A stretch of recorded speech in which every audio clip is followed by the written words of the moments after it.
खबर सामने आ रही है, ये ब्रेकिंग न्यूज आपको बता रहे हैं। तो ये बड़ी जानकारी रायपुर से इस वक्त की सामने आ रही है। बस्तर के नक्सल पीड़ितों को राहत देने की तैयारी में है सरकार। ये बड़ी जानकारी इस वक्त की दिल्ली पहुंचने के बाद राहत देने की तैयारी में अब सरकार नजर आ रही है।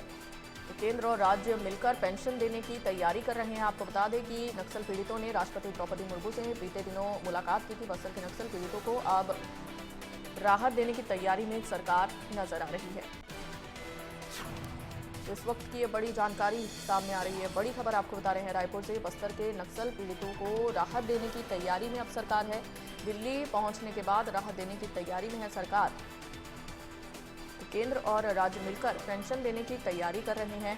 नक्सल पीड़ितों के लिए राहत भरी खबर है।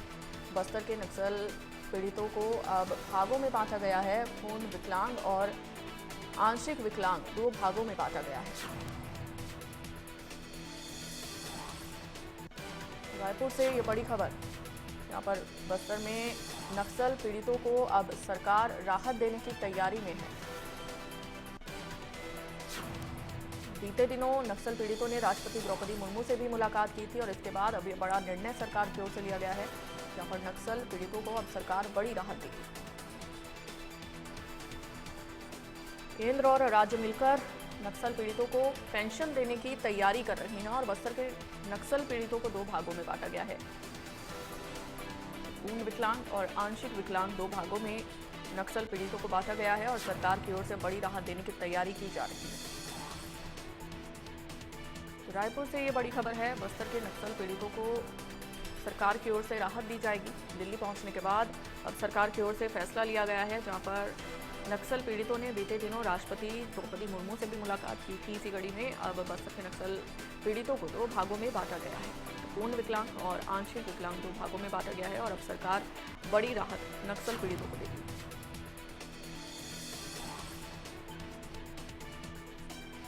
रायपुर से ये बड़ी खबर। दिल्ली पहुंचने के बाद राहत देने की तैयारी में अब सरकार नजर आ रही है। तो नक्सल पीड़ितों को सरकार पूरी तरह से राहत देगी। पूरी तरह से सरकार फ्रंट फुट पर नजर आ रही है और आपको बता दें कि बीते दिनों नक्सल पीड़ितों ने राष्ट्रपति से भी मुलाकात की।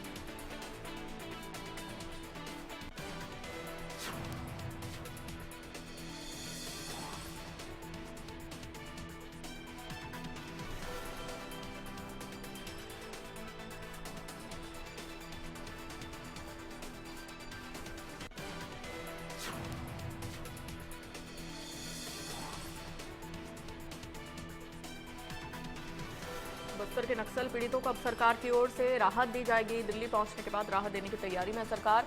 बीते दिनों ये तस्वीरें आप देख सकते हैं, जहां पर राष्ट्रपति द्रौपदी मुर्मू से नक्सल पीड़ित मुलाकात करने के लिए राष्ट्रपति भवन पहुंचे थे। बस्तर के नक्सल पीड़ितों को 2 भागों में बांटा गया। पूर्ण विकलांग और आंशिक विकलांग 2 भागों में बांटा गया है।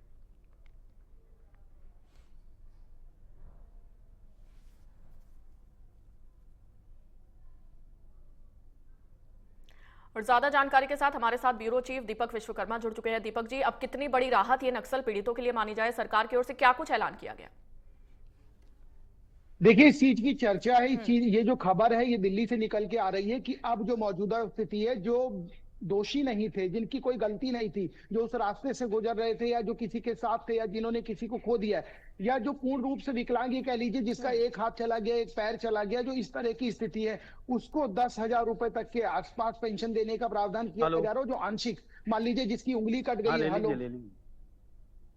जी दीपक हेलो जी, हम सुन पा रहे हैं।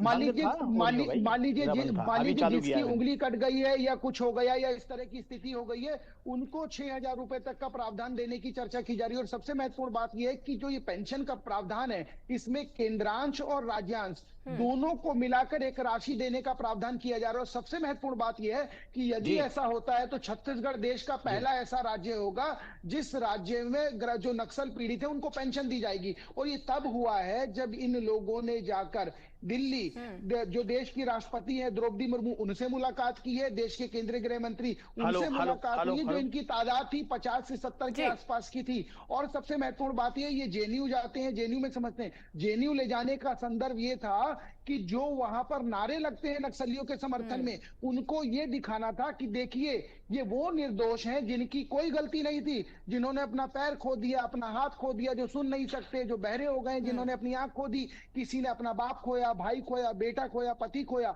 तो ये वो लोग हैं जिनका कोई कसूर नहीं था, लेकिन जिनके समर्थन में आप नारे लगाते हैं, ये उनकी वजह से देखिए आज इस स्थिति में है, इनकी ये स्थिति हो गई है। इस वजह से इनको जेएनयू ले जाया गया था। देश की राष्ट्रपति द्रौपदी मुर्मू से जब मुलाकात हुई थी तो उन्होंने भी 1-to-1 चर्चा की और उन्होंने भी यही कहा कि यदि हथियार नहीं छोड़ेंगे तो जो हो रहा है वो होके रहेगा। और अमित शाह जिस लहजे में कहते हैं कि मार्च 2026 तक नक्सलवाद को उखाड़ फेंकेंगे, तो उस दिशा में ये बहुत बड़ा कदम है। और यदि सरकार ऐसा करती है, देखिए समझना होगा, यदि सरकार ऐसा करती है तो ये इस दिशा में भी संकेत जाएगा कि हम दोषी नहीं थे।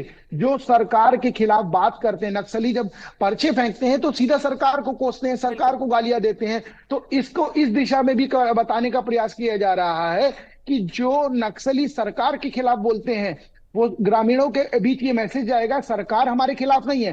सरकार यदि हम बिना गलती के हमको कोई नुकसान हुआ है तो सरकार यदि हमें पेंशन दे रही है, सरकार यदि हमें पैसा दे रही है, तो सरकार तो कतई गलत नहीं है। तो वो उस दिशा में, उस तारतम्य में उस सरकार का साथ देंगे। और यदि सरकार का साथ देंगे, यदि सरकार को चीजें शेयर करेंगे, तो उससे ये मैसेज जरूर जाएगा कि नक्सली कमजोर होंगे और जो हमारे जवान वहां पर हैं, जिनको कई बार समस्याएं आती हैं नक्सलियों के दबाव की वजह से, उनको भी इसका सीधा लाभ मिलेगा। यदि ये पेंशन की तैयारी, क्योंकि हर माह 10,000 और 6,000 देने का प्रावधान किया गया है, जो जानकारी निकल के आ रही है, तो उससे एक बात साफ हो गई है, यदि ऐसा होता है, जो पीड़ित है, जिनको दुख पहुंचा है, जिनको कष्ट पहुंचा है, उनको इसका सीधा लाभ मिलेगा। और यदि ये लाभ मिलता है तो पीड़ितों को बड़ी राहत देने की तैयारी में सरकार नजर आ रही है। बहुत शुक्रिया आपका दीपक जी जानकारी देने के लिए।